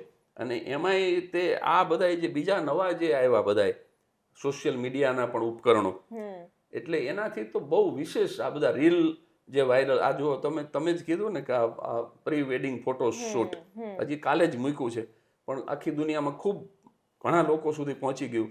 તો તમને સારી અને ખરાબ બંને પ્રકારની, હા, તમારી પ્રખ્યાત અને કુખ્યાત બે તમને સોશિયલ મીડિયા બહુ ઝડપથી બનાવે. અને આમાં તમે કહ્યું એમ તમામ પ્રકારના કન્ટેન્ટ હોય છે, લોકો પોતાની ચોઈસનું. અને આ લોકોએ બહુ એક સારું કર્યું છે કે એક વખત તમે કોઈને સાંભળો એટલે પછી એના જ તમને મોકલા કરે, કારણ કે એને ખબર પડી જાય છે ગૂગલને ખબર પડે આને કથા સાંભળવી છે, પછી કથાકારના જ વિડીયો આવે, અને જોક્સ સાંભળવા છે તો એના જ આવે. એટલે જેને જે જોઈએ છે એ ગૂગલ દેવતા આપી દે છે. પણ એક વાત તો મારે કહેવી પડે, મને સોશિયલ મીડિયાની વાત કરી, સ્ટેન્ડઅપ કોમેડિયનની વાત કરી તો મને કંઈ જ નથી યાદ આવ્યું. પણ તમે ગમ્મત ગુલાલ કીધું ને એટલે ગમ્મત ગુલાલ એ તમારા માઇન્ડમાં એ જિંગલ વાગવા જ માંડે. અને હું પોતે કદાચ મારી મેમરીમાં પણ ગમ્મત ગુલાલના ઘણા બધા એપિસોડ્સ છે, કારણ કે મારા ઘરમાં જોવાતું હતું, સંભળાતું હતું. 95માં મેં પહેલી વખત મેં ગમ્મત ગુલાલમાં કાર્ય. તમે કેવડા છો 95માં? બહુ જ નાની. 89માં મારો બોર્ન છે 7 વર્ષનો. હા, તો તમે 7 વર્ષના હતા ત્યારે મેં પહેલો પ્રોગ્રામ ગમ્મત ગુલાલમાં આપેલો. ઓનો રકાબીથી પેંડા પીધા એ મારી સૌથી પહેલી જોક. તો હજી એવી દીકરીઓ મળે છે કે એના પરદેશ સાસરે હોય, એના સંતાન પરણવા લાયક થઈ ગયા હોય, એ પછી પ્રોગ્રામમાં આવે ને એમ કે હું તમને ગમ્મત ગુલાલમાં જોતી. ત્યારે બહુ આનંદ થાય આપણને, જીવતરનો થાક ઉતરી જાય. કારણ કે પૈસો જ તમને બહુ રાજી કરે એવું નથી, આવી બાબતો બહુ રાજી કરે. તમારો પહેલો જોક મારે સાંભળવો છે. એટલે આમ છે તો બહુ લાંબો, હું તમને ટૂંકમાં કીધું. મારી જિંદગીનો પહેલો જોક મને મારા ગુરુ શાહબુદ્દીન રાઠોડ સાહેબ મને 95માં મુંબઈ લઈ ગયેલા, અને ગમ્મત ગુલાલમાં હું 95માં પહેલી વખત મેં પરફોર્મ કર્યું. એટલે હું સંક્ષિપ્તમાં કહી દઉં, જોક તો થોડો લાંબો છે પણ ટૂંકમાં કહી દઉં કે મારા પત્નીએ એમ કીધું કે મારા બા આટો ખાવા આવ્યા છે તો તમે એમ કે માવો ને બદામ ને પિસ્તા એવું લઈ આવો, પેંડા બનાવું. પણ પછી ઓલી પેંડાની રબડીની તપેલી ગેસ ઉપરથી હલાવીને નીચે ઉતારી, એ તાવી તો હલાવીને થાકી પણ કોઈ વાત જામે નહીં પેંડા. હવે આ પેંડા જામે નહીં તેનો વાળવા કેવી રીતે? એટલે હાણસીથી તપેલી પકડીને આખા ઘરમાં દોડે. હવે અમારી પાડોશમાં અમારા જેવા જ રહેતા હોય તો જ અમને આટલા વરા સુધી રહેવા દીધા હોય ને. એટલે એક બેન આવીને કહી ગયા, એ કે આમ હેરાન થાવ છો, કથરોટમાં પાણી ભરો અને એમાં તપેલી મૂકો, જામી જાય. એક્શનનું રિએક્શન મારા ઉપર આવ્યું. કોઈ પણ જાતના કારણ વગરનો મને અગાશીમાં ચડાવ્યો, કથરોટમાં પાણી, એમાં તપેલી મુકાવી, મારી પાસે અડધા દિને રજા મુકાવી, અને બંગલાના ગેટ ઉપર વોચમેન બેઠો હોય એમ મને બેહાડ્યો. પણ ધર્મ સોગંદ ખાઈને કહું છું કે એ જામી જાય એની રાહમાં હું જામી ગયો, રબડી ન જામી. બીજે દી સવારે ઉઠ્યા તો એવી ને એવી. પછી મેં કીધું આ મોંઘા ભાવનો માવો ને એની અંદર આ કાજુ ને બદામ ને પિસ્તા ના ઢોળી નાખતા જીવ નહીં હાલે. એટલે બીજે દી અમે આખા ઘરના એ રકાબી ભરીને પેંડા પીધા. મારા સાસુને પેંડા બહુ ભાવે, 8 રકાબી એમને પીવડાવ્યા. મેં કીધું 9મી રકાબી દઉં બા? તો બા કે જીવું ત્યાં સુધી તમારે ઘરે ન આવું. આડોશી પાડોશીને બોલાવ્યા. મેં કીધું હાલો પેંડા બનાવ્યા છે ને કોઈ વાત ખૂટે એમ નથી. પણ હવે એ પાડોશી બધા અગાશીમાં આગલે દી તપેલી જોઈ ગયા હોય પેંડા પીવા આવે, તે બધા પાડોશી કે અમારે પેંડા ખાવાની બાધા. પણ મેં કોઈ ખાવાની બાધા છે, પીવાની તો નથી ને. આજ તો પીવા એવા પેંડા થયા. અને એ પછી એક સુખ થઈ ગયું. મારા છોકરાને એમ કોને કે પેંડા બનાવ્યા છે એટલે રકાબી લઈને દોડે. એને મનમાં ગ્રંથિ બંધાઈ ગઈ કે પેંડા એટલે પ્રવાહી જ હોય, એની રકાબી જ પીવાય. એટલે આ બહુ લાંબી જોક છે પણ મેં સંક્ષિપ્તમાં કીધી. આ મારી જિંદગીની પહેલી જોક 95 એટલે 30 વર્ષ પહેલાની અને સૌથી પહેલી જોક. જગદીશભાઈ, તમે જે રીતે રોજિંદા જીવનના અનુભવોમાંથી જોક બનાવો, શાહબુદ્દીન રાઠોડ પણ એ તો એટલી ઉત્તમ ગજાના કલાકાર છે. કદાચ એમની કમ્પેરમાં તો મને ભૂતોના ભવિષ્ય ગુજરાતી હાસ્ય કલાકાર કોઈ નહીં. ગુજરાતી શું, મને લાગે છે કે વર્લ્ડમાં કોઈ એમના કમ્પેરમાં ના આવે. હું તો એમ કહીશ, કારણ કે માત્ર હાસ્ય કલાકાર નથી, એક મોટા ગજાના એ ફિલોસોફર છે, તત્વચિંતક છે, અને પોતે મુસ્લિમ છે પણ ગીતા વિશે, રામાયણ વિશે, આપણા ધર્મગ્રંથો, હિન્દુ ધર્મના કૃષ્ણ વિશે એ બોલી શકે, કલાકો સુધી બોલી શકે. એટલે એમની આખી કક્ષા જ જુદી છે. પણ હવે તો આવી ક્રિએટિવિટી નથી રહી. હવે તો ગાળી વાળું કોન્ટેન્ટ, ક્રિએટિવિટીનું તો કોઈ નામો નિશાન જ નથી. અને મને લાગે છે કે આજના યંગસ્ટર્સને પણ જે છીછરા જોક્સ છે અને મૌલિકતા નથી પાછી. આ કેમ આ પેંડા આ પ્રસંગ આખો બનાવેલો છે. મગજમાંથી બનાવેલો છે. આ ક્યાંય વાંચેલો સાંભળેલો નથી. એટલે આ મૌલિક જે છે પોતાનું નિજી એ હવે નથી.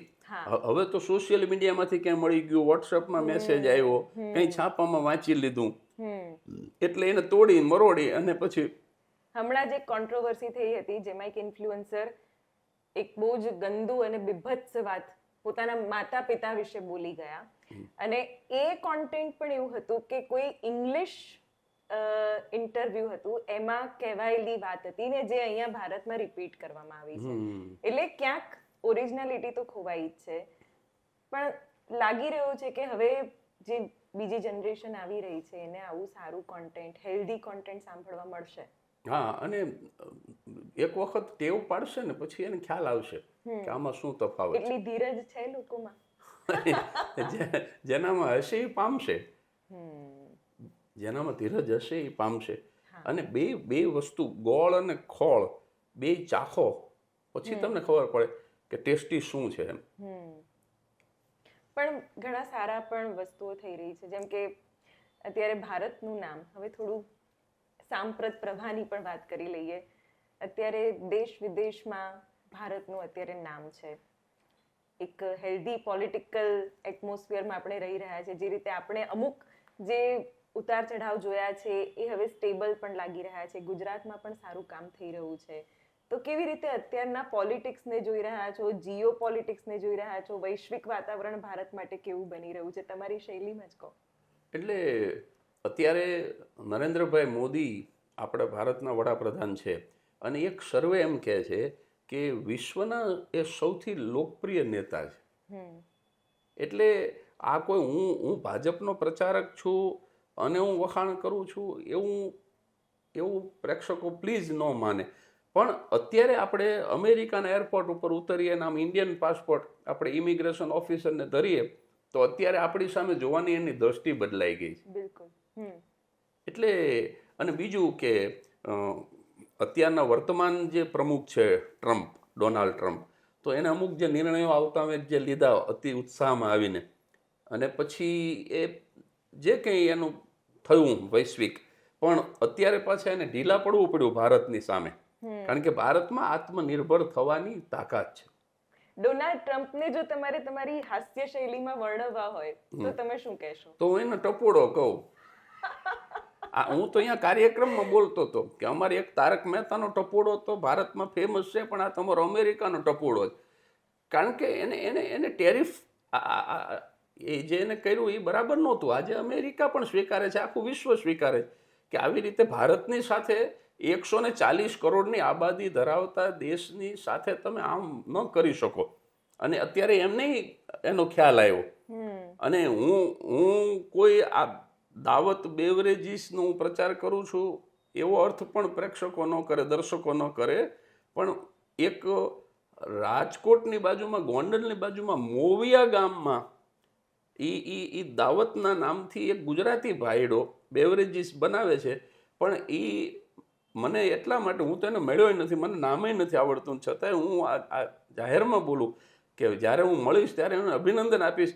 આપણા આ ગુજરાતી ભાઈડાએ પેપ્સી, કોકા કોલા અને થમ્સઅપને હંફાવી દીધા. ચોક્કસ.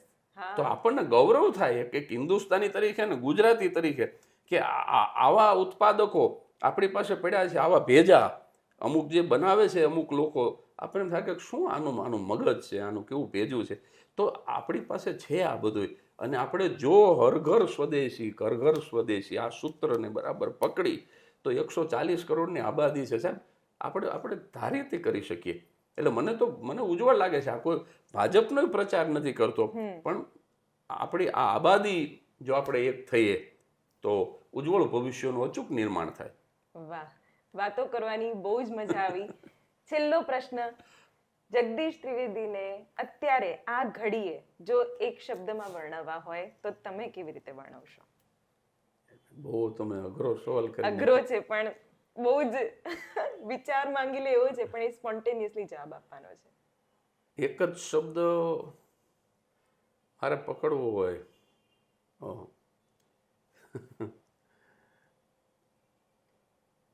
સત્ય. ક્યા બાત હે.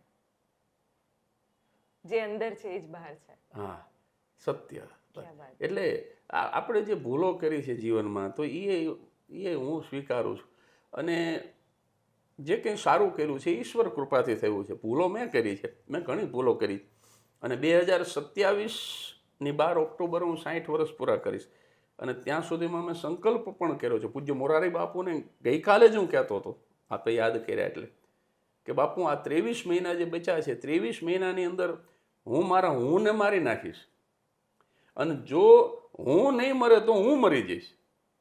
એટલે મને મારી ભૂલો હવે ધીમે ધીમે સમજાતી જાય છે. આમાંથી શું કાઢવા જેવું છે અને આમાં શું નાખવા જેવું છે એ ક્લિયર થઈ ગયું, નિદાન થઈ ગયું છે, પ્રિસ્ક્રિપ્શન લખાઈ ગયું છે.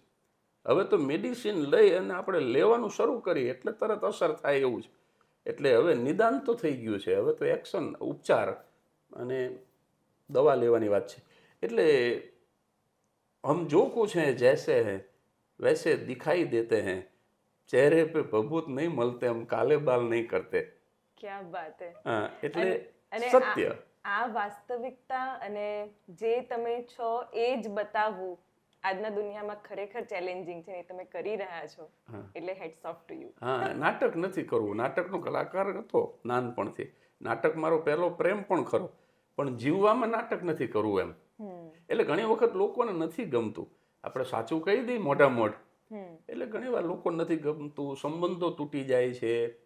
અમુક અંગત સગા મોઢું ફેરવી ગયા છે કે આ તો આખા બોલો છે ને ગમે એમ કહી દે છે ને આની યાર સંબંધ ન રખાય. અમુક મિત્રો મોઢું ફેરવી ગયા છે. એવું બધું થાય જીવનમાં. તમે સત્યના માર્ગે ચાલો ને. મજા દેખ લિયા મિયા સચ બોલને કા, મજા દેખ લિયા મિયા સચ બોલને કા, जिधर તું ખડા હૈ ઉધર કોઈ નહીં. એટલે સાચું બોલો તો તમે એકલા પડી જાઓ, લોકો તમારાથી દૂર થઈ જાય, એ બધું થાય છે. પણ આપણે એ પકડી રાખવું છે. હમણાં ગાળો બહુ ખાધી સોશિયલ મીડિયામાં, પણ મને આનંદ એ વાતનો થયો કે તમને જ્યારે સમાજ જ્યારે ગાળો દેવા માંડે, તમારી ટીકા કરવા માંડે ને ત્યારે માનવું તમે હવે સાચા રસ્તે છો. કયા મુદ્દા પર ગાળો પડી? એ મારાથી થોડું બોલાઈ ગયું હતું. હા, એટલે પછી એ તો બહુ જૂનો ઓડિયો હતો. હા, પણ પછી એ અત્યારે પાછા લોકો લઈ આવ્યા અને પછી એમ કે ભાઈ તમે તો આવું બોલ્યા એમ. અને આમાં દુઃખની વાત શું છે શિવાની, કે તમે 19 કરોડ 25 લાખ રૂપિયાનું દાન આપ્યું હોય તો ઈ નહીં નોંધ લેવાની. તમે ભૂલ શું કરી તો એને વિપુલ દર્શક કાચથી જોઈને એને એનલાર્જ કરીને અને પછી સોશિયલ મીડિયામાં ચગાવવાની. તો હું એમ કહું છું કે ભાઈ હું સંત નથી, હું ભગવાન નથી, હું તો ગુણ અવગુણથી ભરેલો એક મામૂલી માણસ છું. મારામાં કામ, ક્રોધ, લોભ, મોહ, માયા, મત્સર બધું. હું ક્યાં ભગવાન છું? હું ઉપરવાળો જગદીશ નથી, હું તો ઝેરોક્ષ વાળો જગદીશ છું. બરાબર? તો કંઈક મારું પણ જીવનમાં એવું હોય કે જેનાથી મેં કંઈક કોઈને કહી દીધું હોય, ખીજાઈ ગયું હોય, બોલાઈ ગયું હોય, મારાથી પણ કંઈક ભૂલ થઈ ગઈ હોય. એવી કોઈ ગંભીર અપરાધે નહોતો, કોઈ ગુનો થાય એવો અપરાધે નહોતો, વાળી શકાય એવું હતું. હા, પણ તમે એ વસ્તુને પકડી અને પછી તમે ગાળો દો એનો વાંધો નહીં. પણ જગદીશભાઈ, સમાજને હંમેશા આપણે બે મોઢા વાળો સાપ કહીએ છીએ. હા, તમે 19 કરોડનું દાન કર્યું, એમાં પણ એમનું પર્સપેક્ટિવ એવું હશે કે 50 કરોડમાંથી ભલે ને 19 કરોડ આપ્યા તો શું ખાટું મોડું થવાનું છે. એટલે જે ધારણાઓ છે એને તમે નથી ભાંગી શકવાના, પણ સમાજ બોલવાનો તો છે જ. અને સમાજ પાછો અવગુણને તરત પકડે છે એમ, સદગુણને નથી પકડતો. એટલે સમાજની વૃત્તિ કાગડા જેવી થઈ ગઈ છે. ભેંસ ઉપર કાગડો બેઠો હોય તો એ ભાઠું ક્યાં પડ્યું છે એ ગોતે અને ત્યાં જઈને ચાંચ મારે. ને તો આખી આવડી મોટી ભેંસ છે ને, ઘણી રૂડી રૂપાળી ભેંસ છે. એટલે કોઈ, મારી વાત નથી, કોઈ પણ વ્યક્તિમાં એમાં સદગુણ પણ હોય, અવગુણ પણ હોય, માનવ સહજ હોય, પણ તમે એના સદગુણની પ્રશંસા, હું તો એમ કહું છું અવગુણની ટીકા કરો પણ સદગુણની પ્રશંસાય કરો. પણ આ તો એક જ ટીકા જ કરવી છે. હવે આટલું દાન આપ્યું તો એવું કહેવા વાળા છે કે આ તો કીર્તિદાન છે, આ તો વાહવા માટે, કીર્તિ પ્રશંસા માટે. તો હું એમ કહું છું કે ભાઈ 19 કરોડ નહીં, તમે 19 રૂપિયા આપો, નહીં આપી શકે. તમે આરતીની થાળીમાં આઠાના નાખીને રૂપિયો લઈ લો અને તમે આ દાનની ટીકા કરો, આ કીર્તિદાન છે, ભલે હવે હું એ બંધ કરવાનો છું. હવે નામ ને તકતી એ હવે બંધ કરવું આમ છે. પણ તમારા જેટલા પણ સમાજ સેવાને લગતા જે શિક્ષણના કામો એમાં તમારું ક્યાંય નામ જ નથી.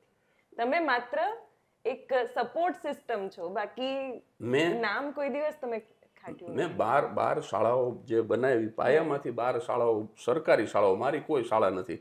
મેં મારા કાર્યક્રમોની આવકમાંથી 12 બિલ્ડિંગ બનાવીને સરકારને દાનમાં આપ્યા. શિક્ષણ મંત્રીઓ આવીને ઉદ્ઘાટન કરી ગયા, સંતો આવી અને ઉદ્ઘાટન કરી ગયા. અત્યારે 3 સરકારી શાળા બને છે, એ થશે એટલે 15 થશે. એમાં એકાદી શાળા મારા નામની હોય, મારા મમ્મીના નામની હોય, મારા પપ્પાના નામની હોય, એવું મેં નામ આપ્યું. પણ અમારા પરિવારના નામની 5 શાળા થઈ ગઈ. પછી અત્યારે તો હવે હું અમારા સિનિયર કલાકારોના નામની શાળા બનાવું છું. ક્યાં વાત હે. હવે એમની પાસેથી તો રૂપિયો નથી લીધો. એક ટ્રિબ્યુટ કહેવાય. હા, શાહબુદ્દીન રાઠોડના નામની શાળા, પદ્મશ્રી ભીખુદાન ગઢવીના નામની શાળા, કાનજી બુટા બારોટના નામની છાત્રાલય અમરેલીમાં, નારાયણ સ્વામીના નામની શાળા કમાલપુરમાં, અત્યારે જાદવજી બાપા મોજડીવાળાના નામની શાળા. તો હવે તો હું અમારા વડીલ કલાકારોના નામની બનાવું, એમાં મારું તો નામય નથી. આમાં ક્યાં કીર્તિદાન આવ્યું? પણ આપણે જે આંકડો આપ્યા કરીએ છીએ એમાં વાંધો. અને સમાજને છે ને, હું ઝેરોક કાઢતો હતો ત્યારે કોઈને વાંધો નહોતો. આ વિમાનમાં ઉડવા માંડ્યો એ વાંધો. થીગડા વાળા પાટલું પહેરતો હતો ત્યારે કોઈને વાંધો નહોતો. આ સૂટ બૂટમાં ફરવા માંડ્યા એ વાંધો. એટલે તમે કોઈ વ્યક્તિની તરક્કી જોઈ અને તમે એની પ્રશંસા કરો.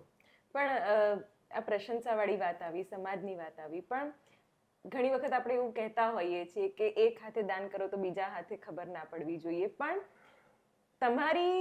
તમે કદાચ જાતે તમારી પ્રસિદ્ધિ નથી કરી, પણ તમારા વતી પ્રસિદ્ધિ કરવાવાળા લોકો હતા. એટલે હું તો સોશિયલ મીડિયાની માણસ છું, બ્રાન્ડિંગ સ્ટ્રેટેજી બધું જાણું છું. તો કોઈ ગર્ભિત સ્ટ્રેટેજી તમે આડકતરી રીતે ઉપયોગમાં લીધી હોય એવું બની શકે કે ના, મારી થોડી પ્રસિદ્ધિ થવી જોઈએ? ના, એવું આ મોદી સાહેબ મારા વિશે બોલ્યા ને, એ તો કે હું મોદી સાહેબને કહેવા નહોતો ગયો, હું મળ્યો નથી. મોદી સાહેબ સુધી સમાચાર પહોંચ્યા અને મોદી સાહેબ મન કી બાતના એપિસોડ નંબર 108માં મારા વિશે બોલ્યા 4.5 મિનિટ. હવે વડાપ્રધાન 140 કરોડની આબાદી વાળા દેશના વડાપ્રધાન એ 4.5 મિનિટ કોઈ એક વ્યક્તિ માટે બોલે, આ કેવડી મોટી ઘટના કહેવાય. અને એના પગલે પગલે પછી પદ્મશ્રી પણ મળ્યું. એટલે આ કે હું તો કંઈક કહેવા નહોતો ગયો કે તમે મારા વિશે બોલો, મને પદ્મશ્રી આપો. આ તો અને જ્યાં જ્યાં મેં નિશાળો બનાવી, ત્યાં અનેક વિદ્યાર્થી ભણતા હોય, એના વાલીઓને ખબર પડે, એ વિસ્તારના લોકોને ખબર પડે. મેં ગુજરાતના જુદા જુદા વિસ્તારમાં બનાવીશ. પછી જ્યાં જ્યાં હું કાર્યક્રમ આખી દુનિયામાં કરવા જાઉં, ઓસ્ટ્રેલિયામાં કાર્યક્રમ કરવા ગયો, હિન્દુ યુનિવર્સિટી માટે હતો, તો મેં એક પણ રૂપિયો ન લીધો અને જાહેરાત કરી કે હું હિન્દુનો દીકરો અને હિન્દુ યુનિવર્સિટી માટેના કાર્યક્રમના પૈસા લઉં. અને મેં પહેલા પૈસા જાહેર કર્યા ને 1.25 કરોડ રૂપિયા એક જ કાર્યક્રમમાં 1.25 કરોડ રૂપિયા ઢગલો થયો પૈસાનો. અને એ બધા એને આપીને નીકળી ગયો. હવે એ ઓસ્ટ્રેલિયામાં તો મોટા સમાચાર બની ગયા. આવું જ અમેરિકામાં થાય, કેનેડામાં થાય. એટલે માઉથ પબ્લિસિટીથી આ મારી સેવાની બધે જાહેરાત થઈ. મેં કોઈને 1 રૂપિયો જાહેરાત માટે મેં આપ્યો નથી. તમે નથી કર્યું, બસ થઈ ગયું છે. હા, એટલે મને હંમેશા એવું થતું હોય છે કે કોઈ વ્યક્તિ પ્રસિદ્ધ છે કે એને કંઈક એપ્રિશિએશન મળી રહ્યું છે, લોકોની ચાહના મળી રહી છે, તો એની પાછળ એક PR સ્ટ્રેટેજી હંમેશા કામ કરતી હોય છે. મારું ઓબ્ઝર્વેશન છે, કદાચ હું ખોટી પણ હોઈ શકું છું. તો ક્યાંક તમને એવું લાગ્યું, ચલો આપણે માની લીધું કે લોકોએ જ કર્યું છે, પણ તમને આમ એવો પોઈન્ટ લાગ્યો કે ના, આ જોરદાર આપણે ઉચકાઈ ગયા, એવો પોઈન્ટ કયો હતો? આ મન કી બાત મોદી વાળો. હા, કારણ કે એ મન કી બાતમાં બોલ્યા, આખા ભારતે સાંભળ્યું, વિશ્વમાં બહારના પણ ભારતીયોએ સાંભળ્યું. એટલે તરત જ લોકો સર્ચ કરવા માંડ્યા, આંધ્રપ્રદેશમાં, તામિલનાડુમાં, મેઘાલયમાં કે જગદીશ ત્રિવેદી. એટલે હવે ત્યાં સુધી હું કેવી રીતે પહોંચી શકું? એને પહોંચાડી દીધો. પછી આ સોશિયલ મીડિયાના જે માધ્યમ છે, દાખલા તરીકે આ પ્રી વેડિંગ શૂટ વાળો વિડીયો છે, તો પહેલા જ દિવસે 1 લાખ લોકોએ જોયો. પહેલા જ દિવસે. એ 1 લાખ લોકો સુધી હું તો કેવી રીતે પહોંચી શકું? પણ સોશિયલ મીડિયાએ પહોંચાડી દીધો. બિલકુલ. એ હમણાં ટાઈમ્સ ઓફ ઇન્ડિયામાં આખા 1 પાનાનો 4થો ભાગ 1/4 પેજમાં મારા વિશે એ લોકો આર્ટિકલ કર્યો, મારી સેવા વિશે. તો તરત જ બીજા રાજ્યમાંથી અને બીજા દેશમાંથી અમુક જે ગુજરાતી નથી જાણતા એના મને મેસેજ ને ફોન આવવા માંડ્યા કે કોંગ્રેચ્યુલેશન, અમે જાણ્યું તમારા વિશે. એટલે આમ આ વાત લઈ જાય એવું એવું થયું છે. હા, ગરીબ ઘરમાંથી આવ્યા છો તો એક તબક્કો તો એવો હશે ને કે જ્યારે મની માઇન્ડેડ મેન્ટાલિટી થઈ ગઈ હશે કે ના પૈસો કમાવો છે, એવું તો થયું હશે ને? એ તબક્કો તો સારામાં સારો હતો. એ 2017 સુધીનો જે મની માઇન્ડેડ તબક્કો હતો, હું ટાર્ગેટ રાખતો. મેં મારી આખી જિંદગીમાં અત્યાર સુધીમાં કઈ તારીખે ક્યાં કાર્યક્રમ કર્યો અને કેટલા રૂપિયા લીધા એ મારી પાસે યાદી છે. 3000થી વધારે કાર્યક્રમોની તારીખ સાથે, રકમ સાથે આજે પણ યાદી છે. પણ એ વખતે તો હું જાન્યુઆરીમાં કેટલા પ્રોગ્રામ કર્યા, ફેબ્રુઆરીમાં કેટલા કર્યા, કે આ વર્ષે કેટલા મળ્યા, કે ભાઈ આ વર્ષે 2 લાખ રૂપિયા મળ્યા. એટલે નવા વર્ષે હું પાછું 31મી ડિસેમ્બરે ટાર્ગેટ મૂકું કે આવતા વર્ષે આપણે 2.5 લાખ રૂપિયા કમાવા, એ પછીના વર્ષે 3 લાખ કમાવા, એમ. અને એ ટાર્ગેટ પૂરો કરવા માટે થઈને હું દોડતો રાત દિવસ. એ ટાર્ગેટ પૂરો કરવા માટે પછી કેસેટની સ્ક્રિપ્ટ લખી કંપનીવાળા પાસે જવું કે જો આ સ્ક્રિપ્ટ બહુ સરસ લખી છે, અત્યારનો કરંટ સબ્જેક્ટ છે, તમે કેસેટ બનાવો, વેચાય છે. એમ કરીને સામે ચાલી અને કેસેટ બનાવરાવી. એ કેસેટ પછી મારી કેસેટ હું હાઈવેની હોટલે વેચવા જતો, મારી સેકન્ડ હેન્ડ કારની ડેકીમાં બોક્સ મૂકીને કે જો હું નવો કલાકાર છું, આ કેસેટ તમે વગાડો, લોકો સાંભળશે તો લેશે તમારી પાસેથી, વેચાઈ જાય પછી પૈસા આપજો. પુસ્તક આ રીતે પ્રકાશક પાસે જઈને મારું પુસ્તક છાપો અને પછી એ પુસ્તક પાછું પ્રોગ્રામમાં વેચવું, મારા કાર્યક્રમમાં કેસેટ વેચવું. એટલે ચારે દિશામાંથી પૈસા ભેગા કરવા માટે થઈને રાત દિવસ દોડ્યો. અને એનું પરિણામ એ આવ્યું કે એક સંતોષ થઈ ગયો કે હવે આનાથી વધારે પૈસાય નથી મેળવવા, આનાથી વધારે હવે દોડવું નથી. એટલે આ જાહેરાત કરી. કારણ કે તમે પૈસાને ભરપૂર પ્રેમ કરી લ્યો ને એકવાર, પછી પૈસો છૂટે છે. એટલે મેં ખૂબ પૈસો મેળવવા માટે થઈને રાત દિવસ દોડ્યો, 2017 સુધી દોડ્યો. હા, અને પછી એમ થયું કે આનાથી વધારે ન. તમારા બાળકો પણ આ જ વિચારોની લેગસી આગળ લઈ જશે? મારે એક જ દીકરો છે, મૌલિક, અને એ ત્યાં ટોરોન્ટો છે.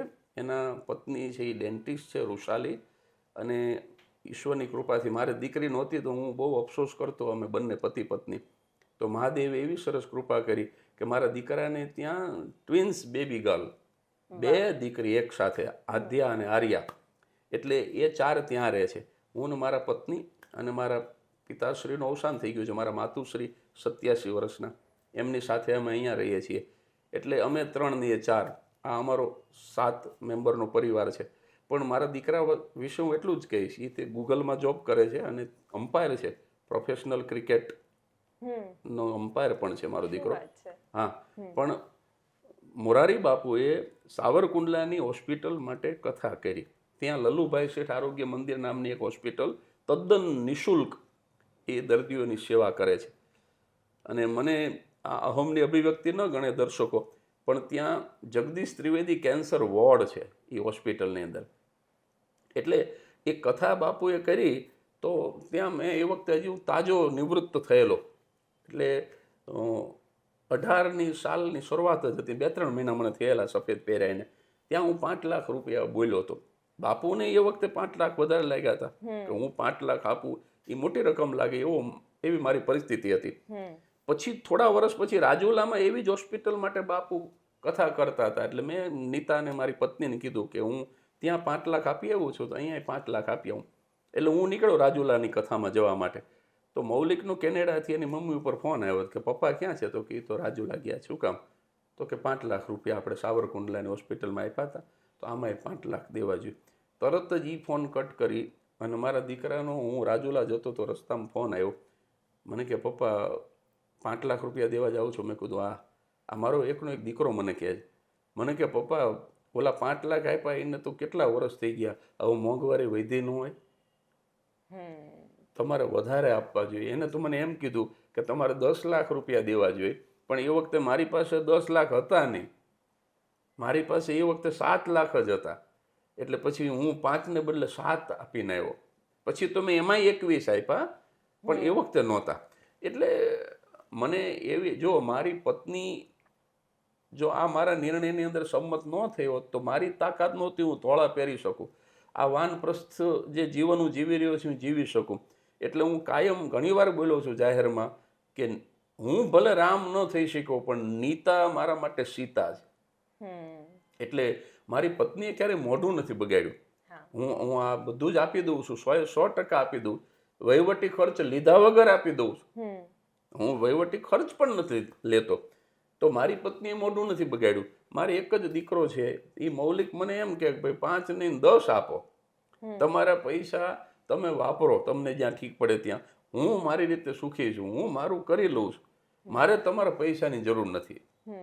એટલે આવો પરિવાર મળ્યો છે ત્યારે હું આ કરી શકું છું. અને પરિવારના મારા જ એક મિત્ર છે, લ્યો, સુરેન્દ્રનગરમાં છે. મને એ ક્યારેક આની અંદર એને દાન કરવું હોય તો કંઈક નાનું મોટું દાન કરે ને તો મને કે પહોંચ છે ને એ મને હાથો હાથ આપજો, મારા ઘરે ઘરવાળીને દેખતા ન આપતા. મેં કહું કેમ? મને કે એનાથી સાના માના કરું છું, એને નથી ગમતું. મને કે મારે ઘણું કરવું પણ મને નથી કરવા દેતી. મારો જ મિત્ર મારા ગામનો, એની આ પીડા છે કે ઘરવાળીથી સાના માના આપું, એ ના પાડે કે આપણે દાન નથી કરવું. એટલે અઘરું છે. જો પત્ની અને પરિવારનો સહયોગ ન હોય તો આ રીતે જીવન જીવી ન શકાય. એવું કહેવાય છે કે મોરારી બાપુનો હાથ જેના પર હોય એ પછી ક્યાંય ના અટકે. અને મોરારી બાપુની સમીપ પણ જે લોકો છે એનામાં કંઈક હોય, તત્વ હોય, સત્વ હોય, અને બસ ઘસાઈ જવાની એક લાગણી હોય કે ના, સમાજ માટે કરવું છે, કોઈના કલ્યાણ માટે કરવું છે. તો એ જે પ્રિવિલેજ તમને મળ્યું છે, હું તો પ્રિવિલેજ જ કહીશ એને, કારણ કે મોરારી બાપુ એ ગુજરાત માટે એવી હસ્તી છે કે જે એક દુર્લભ વ્યક્તિત્વ આપણે એને કહી શકીએ. તો એ અનુભૂતિ કેવી છે? હા, આપની વાત સાચી છે. કોઈ પણ પ્રકારનો એવોર્ડ ન લેવો, નહીતર મને પદ્મશ્રી મળ્યો તો બાપુને તો કેવડા મોટા એવોર્ડ મળે. પણ કોઈ પણ પ્રકારનો એવોર્ડ ન લેવો. ક્યારેય હું કોઈનો ગુરુ છું એમ પણ નથી કહેતા, તમે મારા શિષ્ય છો એમ પણ નથી કહેતા, તમે મારા ફોલોઅર્સ નથી, તમે બધા મારા ફ્લાવર્સ છો, મારા ફૂલડા. એટલે એમના જે બધા વિચારો છે એ થોડા જુદા પ્રકારના છે. સત્ય, પ્રેમ અને કરુણા, આ 3 શબ્દનો જે તિરંગો લઈ અને અત્યારે 80 વર્ષની ઉંમર, હા, પણ છતાં સતત ફેર્યા કરે. બીજા રાજ્યની અંદર કંઈ અકસ્માત થાય, કોઈ દુર્ઘટના બને તો હવે એ તો બીજા રાજ્યમાં આપણે ઓળખતા ન હોય, પણ પહેલી સહાય સરકાર પહેલા પહેલી સહાય તલગાજરડાથી પહોંચે. એટલે આપની વાત બહુ સાચી છે કે મારું સૌભાગ્ય છે, મારું સદનસીબ છે કે મને બાપુની સાથે રહેવા મળ્યું છે, બાપુનો પ્રેમ મળ્યો છે. બાપુ ઘણીવાર સામેથી ફોન કરે. હમણાં હું દ્વારકા જતો તો ખંભાળિયા પહોંચ્યો તો સામેથી ફોન આવ્યો કે મેં કહ્યું શું કામ હતું? તો કે અમે બધા બેઠા હતા, બસ તમે યાદ આવ્યા, કીધું લાવો વાત કરીએ, શું કરો છો એમ. એટલે આ મને મળ્યું છે, મારું સૌભાગ્ય. એમની સાહિત્ય પ્રત્યેની રુચિ અને એક વ્યક્તિ તરીકે પણ તમે એટલા જ ઉમદા છો, એટલે એ બંને ફેક્ટર્સ કદાચ. અને હા, અને સાહિત્ય અને કલા બાબતે હું એક વાત કહી દઉં દર્શકોને કે સાહિત્યકારોને અને કલાકારોને મોરારી બાપુએ જેટલો પ્રેમ આપ્યો છે, ભારતમાં એક પણ સંત તરફથી આટલું પ્રોત્સાહન કલાકારોને અને સાહિત્યકારોને નથી મળ્યું. હું જાહેરમાં બોલવામાં મને જરાય સંકોચ નથી. ઘણા સંતો સાથે મારા અંગત સંબંધો છે, છતાં મોરારી બાપુએ લેખકો, કવિઓ, કલાકારોને જે પ્રેમ આપ્યો છે, જે પ્રોત્સાહન આપ્યું છે, વધે કોઈ આગળ તો વધાવી શકો છો, સફર એની આગળ ધપાવી શકો છો. આ 2 દિવસ પહેલા લખેલી મારી કવિતાનો પહેલો શેર એ બાપુને બરાબર લાગુ પડે, એ તરત જ વધાવે. કોઈને એવોર્ડ મળે, કોઈનું પુસ્તક પ્રગટ થાય, સમાચાર મળે એટલે તરત ગમે ત્યાંથી ફોન નંબર મેળવી અને એને સાધુવાદ આપે, એને એની પીઠ થાબડે. એટલે એ તો એમનામાં છે અને એ સૌથી શ્રેષ્ઠ છે. કંઈક એવા આધ્યાત્મિક તમારા વિચારો હશે, કોઈ આધ્યાત્મિક ગોલ્સ હશે, હવે નેક્સ્ટ 5-10 વર્ષમાં શું કરવું છે એની કંઈક તમારા મગજમાં કોઈક રૂપરેખા હશે તો એ પણ શેર કરો. હા, એટલે મેં હમણાં કહ્યું ને કે આ 23 મહિના જે બચ્યા છે, 12મી ઓક્ટોબર 2027ના રોજ 60 વર્ષ પૂરા થશે. બસ 60 વર્ષ પૂરા થાય એટલે કલાકાર તરીકેનું જીવન સમાપ્ત કરી દેવું છે. પછી આ હાસ્ય કલાકાર ને હાસ્યના કાર્યક્રમોને એ બધું બંધ કરી દેવું છે. 60 વર્ષ પછી હું શું કરીશ એ તો મને અત્યારે ખબર નથી, પણ કદાચ ગીતાજી ઉપર હું પ્રવચનો કરું ત્રિદિવસીય, વાહ. કદાચ શ્રીમદ ભગવદ્ ગીતા ઉપર. પણ અત્યારે તો એ પણ હું શ્યોર નથી કહેતો, પણ આ તો બંધ કરી જ દેવું છે. મારા જીવન નાટકના મેં 3 અંક નક્કી કરી નાખ્યા છે. એમાં 1 થી 50 વર્ષનો સમય, એમાં બધી ભૂલો કરી જીવનમાં, વ્યસન કર્યા ને ન ખાવાનું ખાધું, ન બોલવાનું બોલ્યા ને, અને પૈસા મેળવવા માટે થઈને સ્વાર્થ સ્વાર્થ સ્વાર્થ ખૂબ દોડ્યા. એ પહેલો અંક હતો. અને 50 થી 60નો હવે જે આ 23 મહિના બચ્યા છે એ બીજો અંક છે, એ આ વાનપ્રસ્થ. અને પછી જે છે એ 60 થી અંત સુધીનો ત્રીજો અંક છે. એમાં શું કરીશ એ તો મને ખબર નથી, પણ કંઈક નવું કરીશ. તમે જીવનને જે રીતે તબક્કાઓમાં વહેંચી છે અને એ તબક્કાઓ પ્રમાણે તમે તમારા વર્તનને અને તમારા અપ્રોચને જે રીતે જીવી રહ્યા છો, ખરેખર એ સરાહનીય છે. આ પોડકાસ્ટથી દર્શકોને તો મળશે જ મળશે, પણ મને ઘણી બધી ઇન્સ્પિરેશન મળી છે. ઈશ્વરની કૃપા. Thank you so much. અહીંયા તમે બોલાવ્યો આટલો પ્રેમથી, અને આપણે બોલવાનું હતું તો અડધી કલાક, પણ લગભગ કલાક જેવું આપણે પ્રવાહમાં, પછી તો સમયનું ભાન ન રહે. વક્તા આવા હોય પછી હું પણ તક લઈ જ લઉં ને. હા, એટલે ખૂબ આનંદ આવ્યો એમ કે આપણે ઘણો ખાસો સમય સુધી આ ગોઠડી કરી શક્યા. અને આ તમામ દર્શકોને હું શુભકામના આપું છું નવા વર્ષની. 2026નું નવું વર્ષ પણ ટૂંક સમયમાં શરૂ થશે, એટલે એ અંગ્રેજી નવા વર્ષની પણ શુભકામના, અને તમને પણ ખૂબ શુભકામના.